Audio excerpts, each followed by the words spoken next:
रामटेक तालुक्यातील मानापूर येथे आज सकाळी एक अत्यंत दुर्दैवी आणि मन हेलावून टाकणारी घटना उघडकीस आली आहे।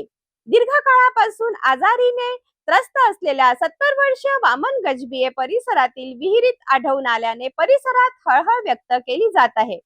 घरातून बाहेर पडलेल्या वामन गजबिये यांचा शोध सुरू असताना त्यांचा मृतदेह विहिरीत आढळल्याने कुटुंबियांवर दुःखाचा डोंगर कोसळला आहे। या घटनेची माहिती मिळताच रामटेक पोलिसांनी घटनास्थळी धाव घेत पुढील कार्यवाही केली। रामटेक तालुक्यातील मानापूर येथील डिगी मैदान परिसर सकाळी एका दुर्दैवी घटनेमुळे हादरून गेलाय।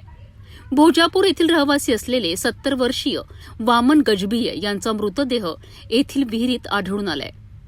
या घटनेमुळे परिसरात शोककळा पसरली असून ग्रामस्थांमध्ये हळहळ व्यक्त होत आहे।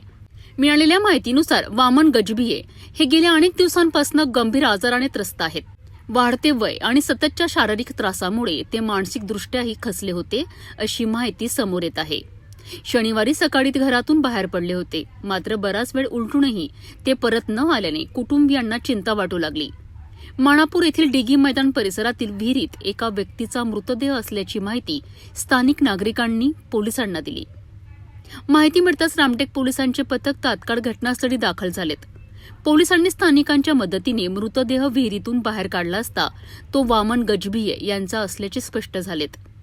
घटनेची माहिती मिळताच नातेवाईकांनी घटनास्थळी धाव घेतली।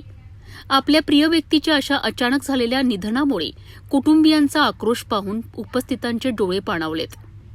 पोलिसांनी पंचनामा करून मृतदेह शवविच्छेदनाकरिता पाठवलाय। शवविच्छेदनाची प्रक्रिया पूर्ण झाल्यानंतर मृतदेह कुटुंबियांच्या स्वाधीन करण्यात आला।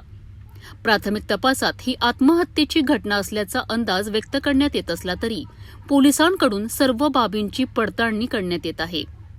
या प्रकरणी आकस्मिक मृत्यूची नोंद करण्यात आली असून पुढील तपास रामटेक पोलीस करीत आहेत।